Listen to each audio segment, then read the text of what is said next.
दोस्तों नमस्कार, स्वागत है आप लोगों का सिविल टेक चैनल में। आज हम लोग सिविल इंजीनियरिंग के टेक्निकल पार्ट के टॉप 10 क्वेश्चन सीरीज का पार्ट नंबर 5 पढ़ने जा रहे हैं। इससे पहले हम लोगों ने पार्ट 1 से पार्ट 4 तक पढ़ लिया है। अगर उसका वीडियो आप लोगों ने नहीं देखा है तो नीचे डिस्क्रिप्शन में लिंक दिया गया है, आप वहां से देख सकते हैं। तो आइए स्टार्ट करते हैं। पहला नंबर क्वेश्चन दिया है, कह रहा है कि the density of the steel range between, क्या दिया है, कह रहा है कि density of the steel range, यानी स्टील की जो रेंज होती है वो कितना होता है। स्टील होती है उसकी डेंसिटी की जो रेंज होती है कितनी होती है। तो करेक्ट आंसर आपका क्या हो जाएगा, फोर्थ वाला यहाँ पर करेक्ट आंसर हो जाएगा आपका 7.8 से लेकर के 7.9 होता है। क्या होता है, 7.8 से लेकर के 7.9 ग्राम पर सेंटीमीटर क्यूब में होता है। बाकी यहाँ पर मटेरियल दिए गए हुए हैं और इधर क्या बोलते हैं, थ्योरेटिकल उनके वेट दिए गए हैं केजी पर मीटर क्यूब में। जैसे सीमेंट है आपका, तो सीमेंट का वेट कितना होता है, 1440 होता है। स्टील है तो उसका कितना 7850 होता है। सैंड है तो सैंड की दो कैटेगरी दी गई है, एक ड्राई सैंड दी गई है, एक रिवर सैंड दिया गया है। तो ड्राई सैंड कितना होता है, 1600 होता है, और रिवर सैंड का कितना होता है, 1840 केजी पर मीटर क्यूब होता है। आगे दिया है आपका स्टोन दिया गया है। स्टोन जो है बैलास्ट का दिया हुआ है, कितना होता है, ये 2850 से लेकर 2960 केजी पर मीटर क्यूब होता है। उसके बाद आपका वाटर दिया है, वाटर का 1000 होता है। पीसीसी दिया है, पीसीसी मतलब प्लेन सीमेंट कंक्रीट, इसका कितना दिया है, 2240 दिया हुआ है। आरसीसी दिया है, आरसीसी 2% स्टील का कितना होता है, ये 2420 दिया हुआ है। यहाँ पर ब्रिक का दिया हुआ कितना होता है, 1600 लेकर के 1920 होता है। अब ब्रिक मशीनरी का 1920 होता है। और आपका सॉइल दिया है, सॉइल डैम का कितना होता है, तो डैम सॉइल का होता है 1760। आगे दिया है कि सीमेंट कंक्रीट ब्लॉक जो कि सॉलिड ब्लॉक का दिया हुआ है, कितना होता है, ये होता है आपका 1800। आगे दिया है आपका सीमेंट मोटार, सीमेंट मोटार कितना होता है, ये होता है आपका 2080 केजी पर मीटर क्यूब होता है। आगे दिया है आपका लाइम मोटार कितना होता है, तो ये 1760 होता है। और लाइम का कितना होता है, लाइम का होता है 640।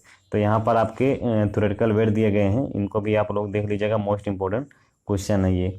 अगला नंबर क्वेश्चन देखते हैं, कह रहा है कि विच ऑफ द फॉलोइंग, क्या दिया है, which of the following is not used as an additive in the manufacturing of the brick, यानी मैन्युफैक्चरिंग ऑफ द ब्रिक में एडिटिव के रूप में इसमें से क्या यूज नहीं करते हैं। तो क्या यूज नहीं करते हैं, करेक्ट आंसर आपका हो जाएगा सॉडस्ट। सॉडस्ट जो होता है वो मैन्युफैक्चरिंग ऑफ ब्रिक यानी ब्रिक के मैन्युफैक्चरिंग में एडिटिव के रूप में यूज नहीं किया जाता है। बाकी आपका हो गया बैलास्ट, स्टोन डस्ट और सैंडी लोम हो गया, और आपका रिच हस एस, ये जो होते हैं ये तीनों मैन्युफैक्चरिंग ऑफ द ब्रिक में एडिटिव के रूप में यूज करते हैं, जबकि आपका जो सॉडस्ट होता है ये यूज नहीं होता है।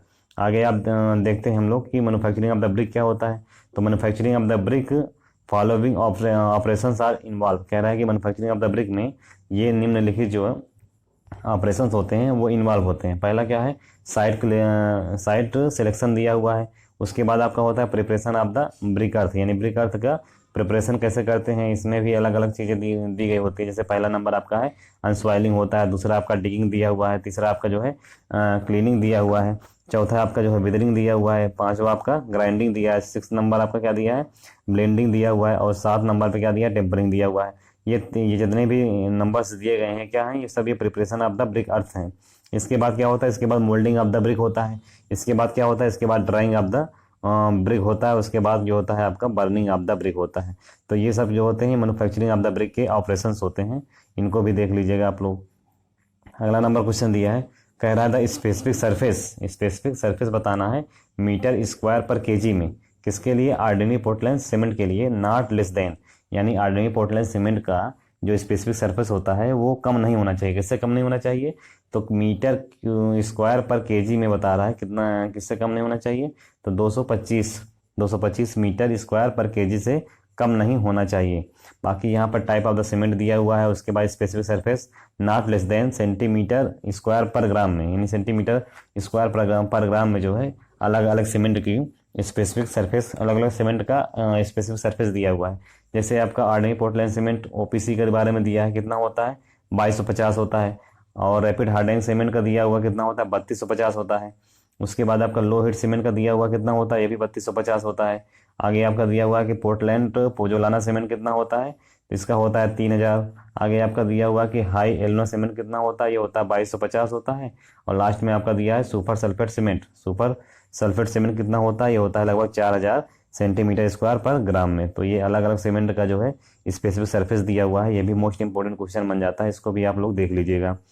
अगला नंबर क्वेश्चन देखते हैं, कह रहा है which of the following is not related to the hardening of lime. कह रहा है कि हार्डनिंग ऑफ लाइम इसमें से किससे संबंधित नहीं होता है। कह रहा है कि इसमें से किससे संबंधित या किससे रिलेटेड नहीं होता है क्या, हार्डनिंग ऑफ लाइम। तो करेक्ट आंसर आपका हो जाएगा एमिनो सल्फाइड हार्डनिंग। क्या होता है, एमिनो सल्फाइड हार्डनिंग जो है यहाँ पर करेक्ट आंसर हो जाएगा। इधर आपका जो दिया गया है आपका हाइड्रोसिलिकेट हार्डनिंग, कार्बोनेट हार्डनिंग और हाइड्रेट हार्डनिंग, ये तीनों क्या होते हैं, ये जो है हार्डनिंग ऑफ लाइम से रिलेटेड होते हैं, जबकि एमिनो सल्फाइड हार्डनिंग जो होता है वो हार्डनिंग ऑफ लाइम से संबंधित या नहीं होता है, रिलेटेड नहीं होता है। आगे हम यहाँ पर पढ़ते हैं, दिया हुआ है टाइप ऑफ हाइड्रोलिक लाइम। क्या दिया है, टाइप ऑफ हाइड्रोलिक लाइम दिया हुआ है। उसके बाद इधर सिलिका और एल्यूमिना का परसेंटेज दिया है। इससे पहला आपका दिया क्या है, feebly hydraulic lime. Feebly hydraulic lime में सिलिका और एल्यूमिना का जो परसेंटेज होता है वो कितना होता है, तो लेस देन 15%। कितना होता है, 15% से कम होता है। यूजुअली 5 to 10% रखा जाता है। आगे दिया हुआ है कि मॉडरेटली हाइड्रोलिक लाइम में क्या होता है, तो मॉडरेटली हाइड्रोलिक लाइम में सिलिका और एल्यूमिना का जो परसेंटेज होता है वो कितना होता है, वो 15 से 25% होता है। आगे आपका दिया है एमिनेंटली हाइड्रोलिक लाइम। तो एमिनेंटली हाइड्रोलिक लाइम में जो सिलिका और एल्यूमिना का परसेंटेज होता है वो 25 से 30% के बीच में रखा जाता है। इधर आपका दिया हुआ classification of the lime. Lime का जो है क्लासिफिकेशन यहाँ पर दिया हुआ है, कौन कौन से होते हैं। तो दिया as per IS 1973 the buildings lime are classify as the follow. यानी बिल्डिंग लाइम को क्लासीफाई किया गया है कैसे, क्लास ए में। क्लास ए में कौन सा लाइम आता है, तो एमिनेंटली हाइड्रोलिक लाइम आता है, जो कि हम यूज़ करते हैं कहाँ पर, स्ट्रक्चरल पर्पज़ के रूप में यूज़ करते हैं। आपका दिया क्लास बी। क्लास बी में क्या होता है, सेमी हाइड्रोलिक लाइम को हम यूज़ करते हैं, जो कि क्या बोलते हैं, स्ट्रक्चरल पर्पज़ में ये भी यूज किया जाता है। आगे दिया क्लास सी। क्लास सी में क्या होता है, तो क्लास सी में जो है फैट लाइम यूज करते हैं। और ये कहाँ यूज़ करते हैं इसको, क्लास सी में फैट लाइम आता है, जिसका हम यूज़ कहाँ करते हैं, फिनिशिंग कोट के लिए यूज करते हैं। किसमें, प्लास्टरिंग में।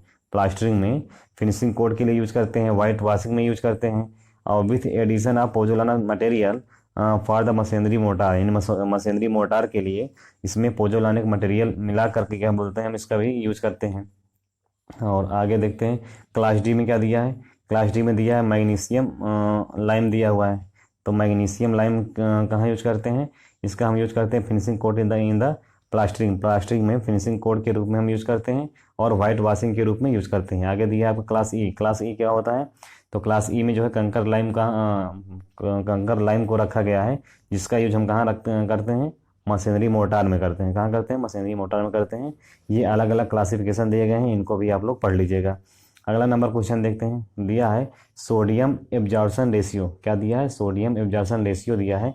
किसके लिए पूछ रहा है, हाई सोडियम वाटर के लिए सोडियम एब्जॉर्प्शन रेशियो, जिसको SAR बोलते हैं। क्या बोलते हैं, SAR बोलते हैं। इसकी वैल्यू कितनी रखी जाती है, तो करेक्ट आंसर कितना हो जाएगा आपका, फोर्थ वाला करेक्ट आंसर हो जाएगा 18 से 26 के बीच में रखा जाता है।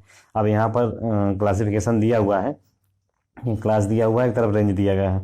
इसे अगर हम SR की वैल्यू, यानी SR की वैल्यू जो होती है वो 10 से कम होती है, तो उसको क्या कहते हैं, उसको लो सोडियम वाटर कहते हैं। और अगर SR की वैल्यू 18 से 10 के बीच में होती है, तो उसको मीडियम सोडियम वाटर कहते हैं। आगे दिया 18 से 26 के बीच में होता है तो उसको हाई सोडियम वाटर कहते हैं, और 26 से अधिक होता है तो उसको वेरी हाई सोडियम वाटर कहते हैं। तो ये क्लासिफिकेशन दिया गया है, इसको भी आप लोग पढ़ लीजिएगा। अगला नंबर क्वेश्चन देखते हैं, कह रहा है the finest modulus of medium sand range. क्या दिया है, मीडियम सैंड रेंज का फाइनेस्ट मॉडुलस बताना कितना होता है। तो कितना होता है, करेक्ट आंसर आपका हो जाएगा दूसरा 2.6 से लेकर 2.9 के बीच में होता है। कितना होता है, 2.6 से लेकर 2.9 के बीच में होता है। आगे देखते हैं, दिया है टाइप ऑफ द सैंड, और टाइप ऑफ द सैंड के आधार पर फाइनेस्ट मॉडुलस दिया हुआ है। जैसे आपका दिया फाइन सैंड का फाइनल मॉडुलस कितना होता है, वो होता है आपका 2.2 से लेकर 2.6 के बीच में होता है। मीडियम सैंड का कितना होता है, मीडियम सैंड का होता है 2.6 से लेकर 2.9 के बीच में होता है। और कोर्स सैंड का कितना होता है, वो होता है 2.9 से लेकर 3.2 के बीच में होता है। तो ये आपका हो गया टाइप ऑफ द सैंड के आधार पर फाइनेस्ट मॉडुलस का जो है क्लासिफिकेशन दिया है। इधर दिया है आपका maximum size of the course. Maximum size of the course के आधार, कोर्स एग्रीगेट के आधार पर, maximum size of the coarse aggregate के आधार पर फाइनेस्ट मॉडुलस का रेंज कितना होता है, ये आपको बताना है। इसमें दिया हुआ है, क्या दिया, जैसे 20 mm का मैक्सिमम साइज है, तो इसका जो फाइनेस्ट मॉडुलस होता है कितना होता है, वो 6 से लेकर 6.9 के बीच में होता है। अगर 40 mm का फाइनेस्ट मॉडुलस है तो 6.9 से लेकर के 7.5 के बीच में होता है। और 75 mm का है तो उसमें कितना होता है 7.5 से लेकर 8.0 के बीच में होता है। और 150 mm का जो है अगर कोई maximum size of coarse aggregate है तो उसका जो फाइनेस्ट मॉडल्स होता है वो कितना होता है 8.0 से लेकर के 8.5 के बीच में रखा जाता है। तो ये मोस्ट इंपॉर्टेंट लाइन है, इनको आप लोग जो है देख लीजिएगा। अगला नंबर क्वेश्चन देखते हैं। कह रहा है कि नॉट रिड्यूस, क्या दिया हुआ है, knots reduce the tensile strength of the wood, क्या दिया है, कह रहा है कि नॉट जो होता है वो क्या होता है रिड्यूस कर देता है किसको, tensile strength of the would को। तो किस प्रकार से रिड्यूस करता है, तो अक्रॉस द ग्रेन, ग्रेन के अक्रॉस जो है ये रिड्यूस करता है। करेक्ट आंसर आपका यहाँ पर फर्स्ट वाला हो जाएगा। अब आगे देखते हैं कि नॉट जो दिया हुआ है क्या है, ये एक प्रकार का डिफेक्ट होता है, क्या होता है, तो डिफेक्ट होता है। तो किस प्रकार के डिफेक्ट होते हैं टिम्बर में, ये देख लेते हैं। दिया है different type of the defect in the timber, timber में विभिन्न प्रकार के जो है डिफेक्ट होते हैं। कौन कौन होता है, एक तो आपका होता है नेचुरल डिफेक्ट और दूसरा क्या होता है आर्टिफिशियल डिफेक्ट, यानी दो प्रकार के जो है डिफरेंट डिफेक्ट होते हैं टिम्बर में। कौन कौन से, एक होता है नेचुरल डिफेक्ट, दूसरा होता है आर्टिफिशियल डिफेक्ट। अब नेचुरल डिफेक्ट में क्या होता है, एक होता है सेक्स होता है, उसके बाद नॉट होता है, उसके बाद रिंगॉल होता है और क्रॉस ग्रेन होता है। ये इस प्रकार के जो है ये इतने नेचुरल डिफेक्ट होते हैं।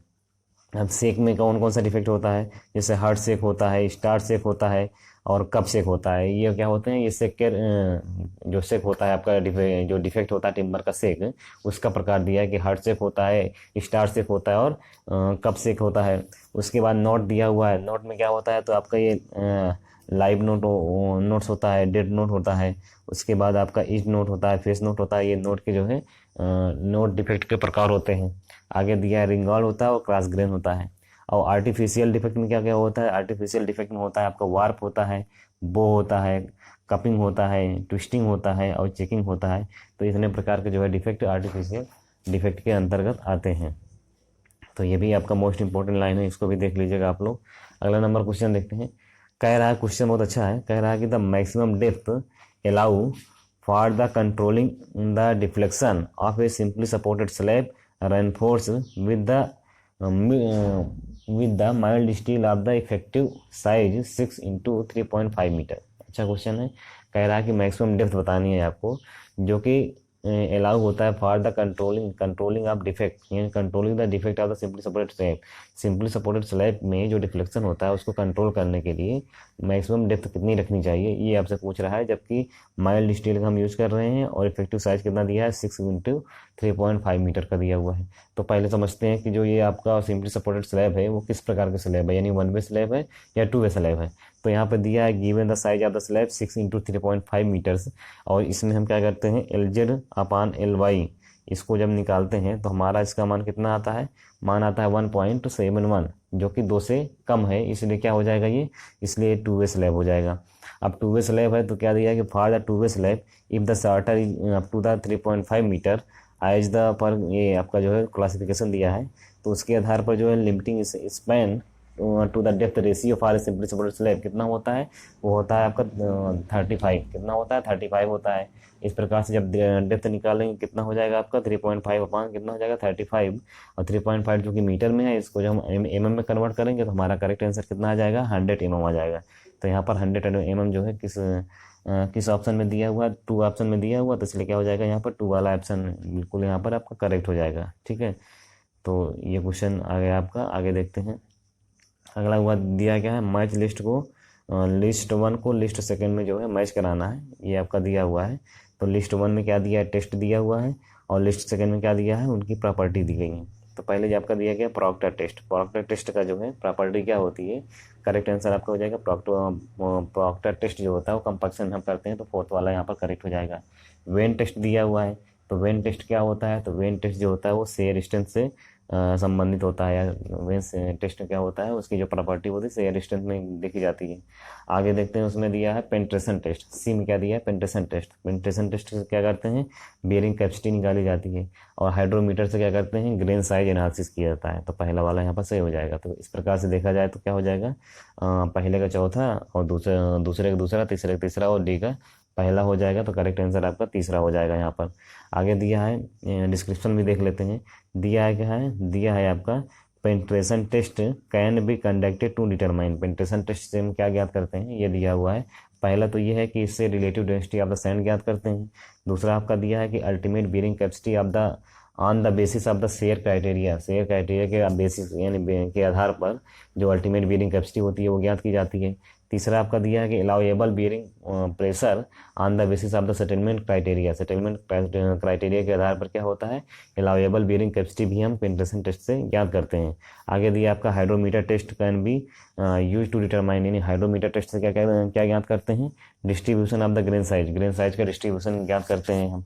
अगला दिया proctor test can be use to determine, proctor test से क्या ज्ञात करते हैं, कंपैक्शन ऑफ द सॉइल ज्ञात करते हैं। और vanes test can be use to determine, इन वेन टेस्ट से क्या ज्ञात करते हैं, तो इन सिटू यानी साइट पर shear strength of the clay यानी क्ले की शेयर स्ट्रेंथ जो है साइट पर ज्ञात की जाती है, किससे, वेन शेयर टेस्ट से। अगला नंबर देखते हैं। अगला नंबर क्वेश्चन दिया हुआ है, कह रहा है कि द मेन एजम्पशन बताना है आपको किसका, of the method of simply design of the steel framework, यानी स्टील फ्रेमवर्क की डिजाइन में साधारणतः सिंपल मेथड कौन कौन से एजम्पशन होते हैं, मुख्य एजम्पशन होते हैं, ये आपको बताना है। ठीक है, तो स्टील फ्रेमवर्क के डिजाइन में कौन कौन सा एजम्पशन होता है। पहला तो ये होता है कि बीम जो होता है क्या होता है, आर सिंपली सपोर्टेड, यानी क्या कह रहा है कि जो एजम्पशन होता है उसमें पहला ही ऑप्शन क्या दिया है आपका कि बीम जो होता है वो क्या होता है, सिंपल सपोर्टेड होता है।